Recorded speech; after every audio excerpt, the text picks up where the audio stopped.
Donut செய்ய போறாங்க. பார்த்துட்டு செஞ்சு பாருங்க. வணக்கம், லதா கிச்சன்லேருந்து இன்னைக்கு டோனட் செய்ய போகிறோம்.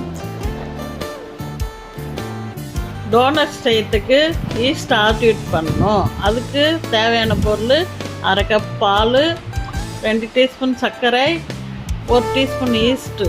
அதை கை பொறுக்கிற சூடில் ஊற்றி மிக்ஸ் பண்ணணும். மிக்ஸ் பண்ணிவிட்டு அப்புறமா கொஞ்சம் ஒரு 10 நிமிஷம் வைக்கணும், ஆக்டிவேட் பண்ணணும்.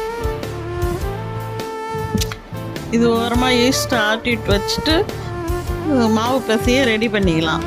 2 கப்பு மாவு, மைதா மாவு, 1 முட்டை, 2 டீஸ்பூன் பவுடர் சுகரு, 2 டீஸ்பூன் வெண்ணெய் போட்டு நல்லா மிக்ஸ் பண்ணிவிட்டு ஈஸ்ட்டு வச்சுக்கிட்டு எடுத்து ஊற்றி அது கூட மொத்தமாக பிசைஞ்சி கொஞ்சம் 1 ஹவர் ஊற வச்சிடணும் வெண்ணெய் தடவி.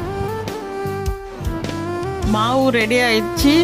இதோட எடுத்து மைதா மாவு தூவிட்டு பூரி மண்ணையில் வச்சு தேய்ச்சி அப்படியே பூரி கட்டி வச்சு ரவுண்டு பண்ணிவிட்டு ஒரு மூடியை எடுத்து அதை ஹோல்ஸ் போட்டு, என்கிட்ட சின்னதாக இருக்குது, உங்களுக்கு தேவையான அளவு சைஸ் பண்ணிக்கோங்க.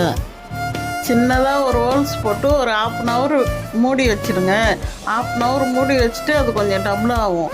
அது மூடி வச்ச உடனே அப்புறமா எண்ணெய் அதுங்களில் காய வச்சிங்கன்னா மிதமான சூடில் காய வைங்க.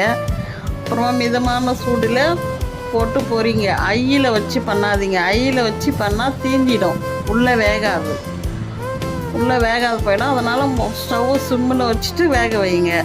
நல்லா பொன்னிறமாக வந்த உடனே எடுத்துட்டு சாக்லேட் சிரப்பு உங்களுக்கு தேவையானது போட்டுங்க. சாக்லேட் சிரப் போட்டுக்கலாம். அடுத்தது பட்டைத்தூள் கூட போட்டுக்கலாம். சர்க்கரை போட்டு பட்டைத்தூள் கூட போட்டுக்கலாம்.